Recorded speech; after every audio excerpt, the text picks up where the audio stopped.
Hi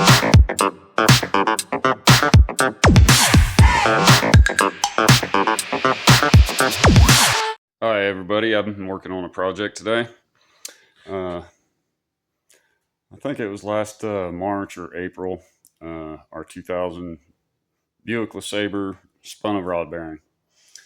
So I've been looking for another vehicle and finally found one. And well, I need to clean out my garage a little bit here to be able to use my engine hoist. So let's go and look and see what I've got for the donor vehicle.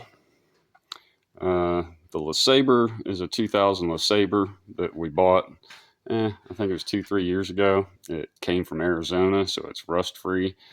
And up here in Ohio, to find anything rust-free like that is very rare. So I found a 2002 Pontiac Bonneville SSEI, supercharged.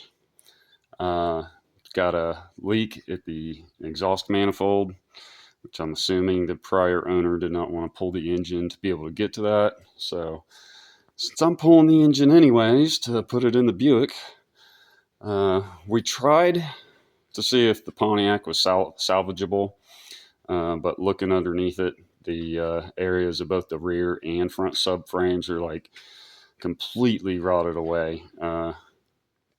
I mean, I've driven these with them, that rotted away before, so wasn't that big of a deal driving it home, but it's not like anything that you'd want to put the family into. So with that being said, let's go out here and look at these vehicles.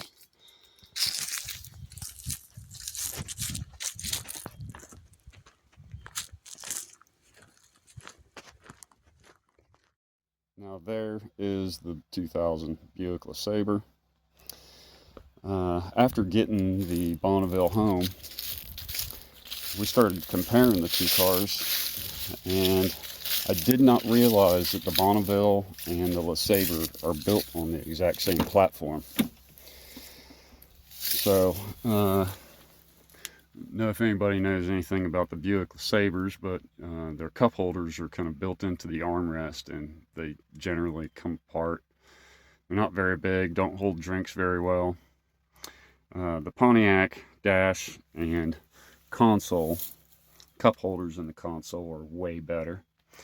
So upon taking some of this apart, I've already got the Buick's dash further apart than this. And I've already put the Pontiac's back seat in the LeSabre.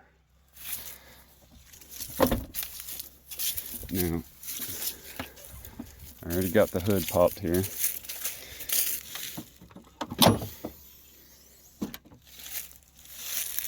We have a ZZP supercharged 3.8 liter V6. And I want to note that the cradle down there and everything, and mind you, look at the front cross support here. It's where the radiator, the AC condenser, all that is. And if you look all the way back here with the hoses and everything, they enter into the firewall in the exact same spot as the Buick. Because we'll go over here and look at the Buick. Now, the Pontiac seat is now in the Buick, and it has an armrest in it, which Buick didn't, because this one was a custom model. If anybody ever wants to know, the better options are in the limiteds.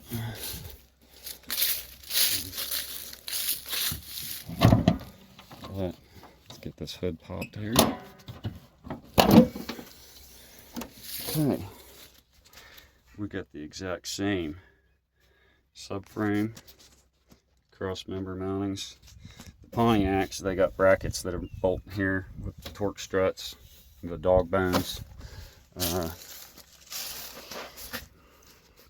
So they're a little bit different. You can still use those engines in this application. You just have to add the brackets.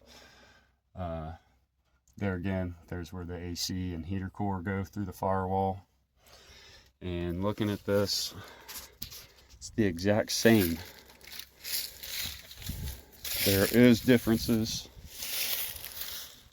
but me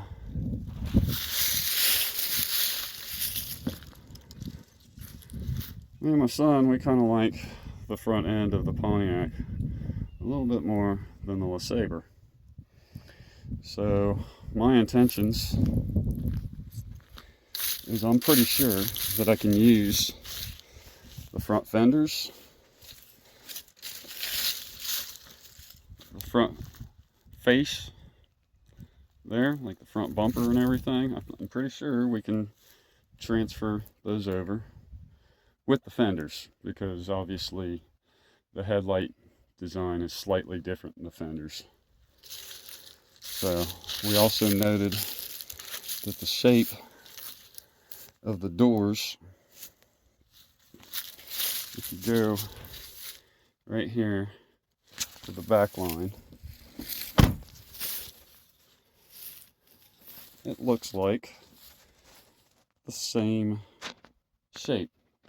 Now you get to the back door here, and it varies right here. This one swoops back further in, so we're not going to be able to use the rear doors. But I do believe that we might even be able to just switch the front fenders, front hood, and the front bumper, fascia, and everything.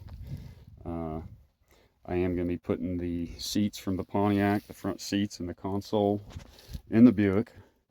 And we had a problem with it not blowing very hot air during the winter. And it's not that it didn't get hot. It seemed like the air box has all kinds of leaks. And the Bonneville here has the dual climate. The AC actually works on it, so I'm going to be transferring the air conditioning system over into it. And we're actually going to put the whole dash assembly over into the Buick. I've looked at it. Everything looks compatible. I may have to take the main cage that the dash mounts onto and mount it into the Buick. But yeah, that's going to be the upcoming project. We have some 18-inch wheels that's on the Bonneville. I'm probably going to clean those up and put them on the Buick.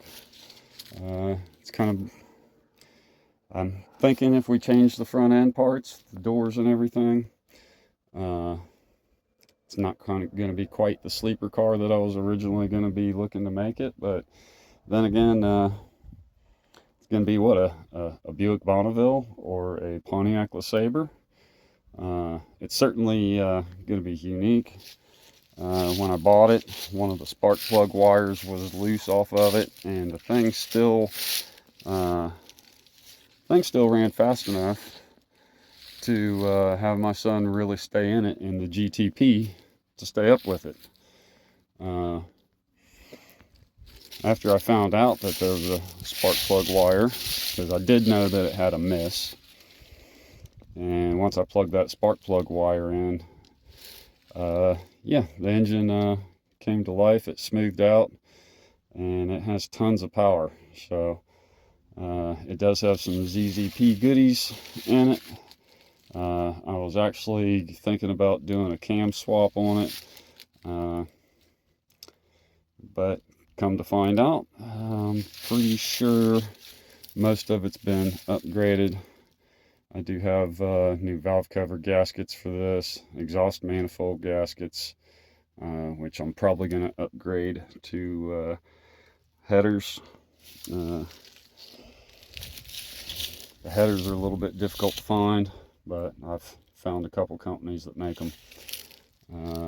And these cars, the supercharged ones, you can get up to about 500 horsepower out of them. The engine that I'm going to take out of the Buick, I'm going to rebuild it, and I'm actually going to do that one in a turbo, looking to get probably 700, maybe 750 horsepower out of it. And not really sure what I'm going to put it in yet. this Bonneville is going to get scrapped after we salvage all the parts off of it. And I was thinking of maybe a Buick Riata to throw the turbocharged 3.8 liter in it. I think it'd be kind of funny to run an old 90s Buick Riata as a Hellcat killer. But anyways, that's my project. That's what I'm starting to work on. I'm going to continue doing videos. I'm not going to do them super in depth like some of these people on YouTube do, because I mean, really, you don't need to know the whole process of turning wrenches, of just undoing bolts. So I'll probably, show the start of the process of about what I'm going to do, and then, cut, and then obviously these videos are going to be edited. But yeah, I'm thinking of starting my own YouTube channel. I've done a lot of work on my Dodge Ram over there. Picked it up for a deal. Got an all new front suspension on it. The doors were really rusted out, and if you look at the bed, it's like severe body rot. Do have another bed on source, needs some repair, but I've been keeping an eye out for some other beds. I mean, these doors weren't perfect, but I picked all 4 of them up for, I think it was like $200, and yeah, it really quieted the cab down.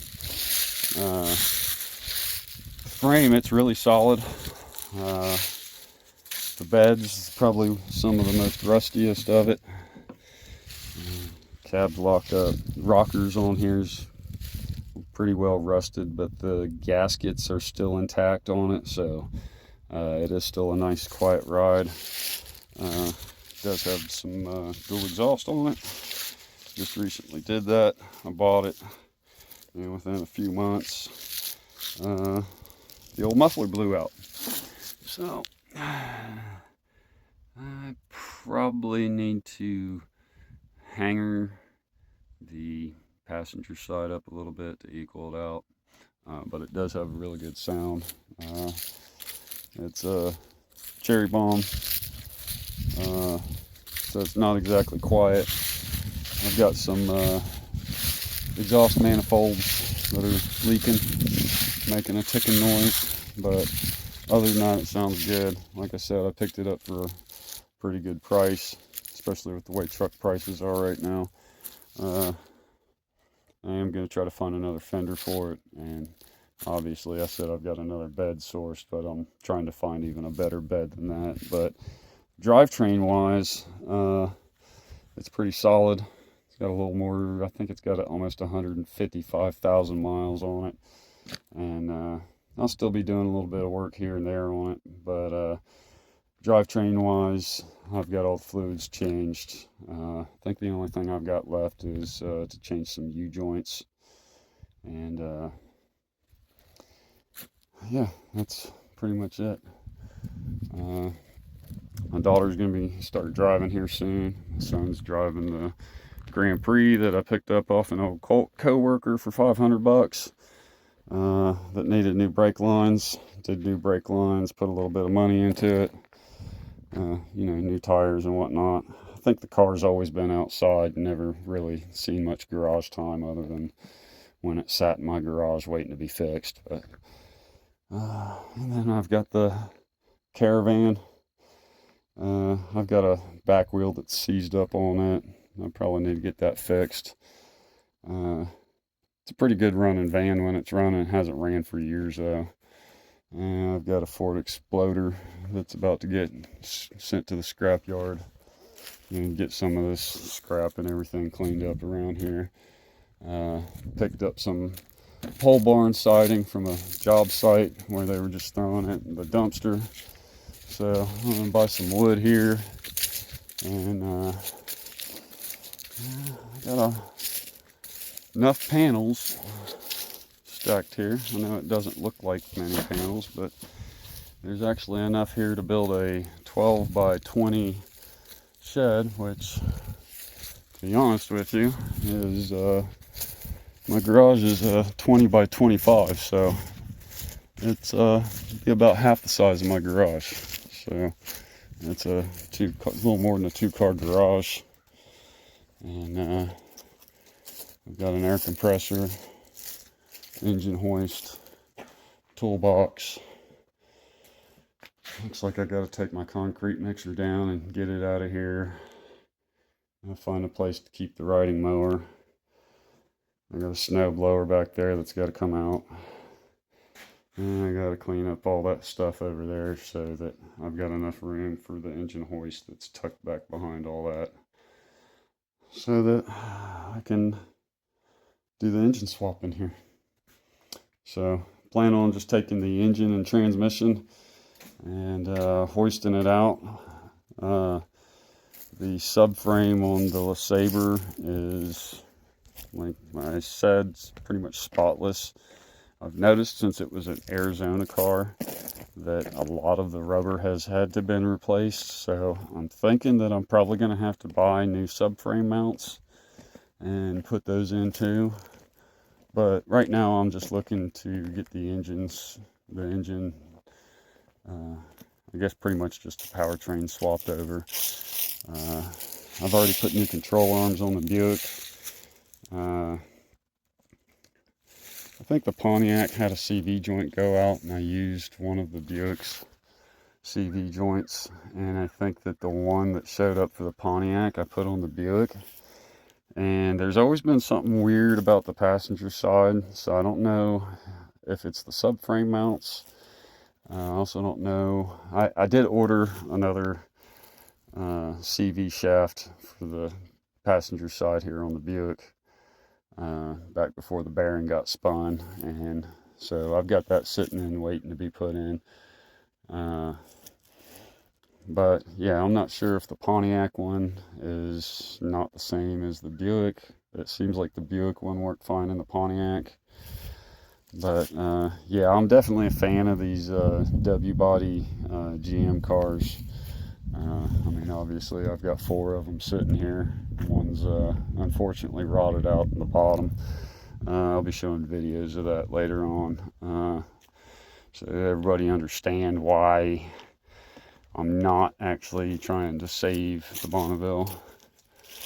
I mean, it is a nice car. It rides down the road nice and smooth, but if you look under it, you'd be like, yeah, I don't think I want to drive in that. That's how Ohio cars are. So anyways, that's what my project is.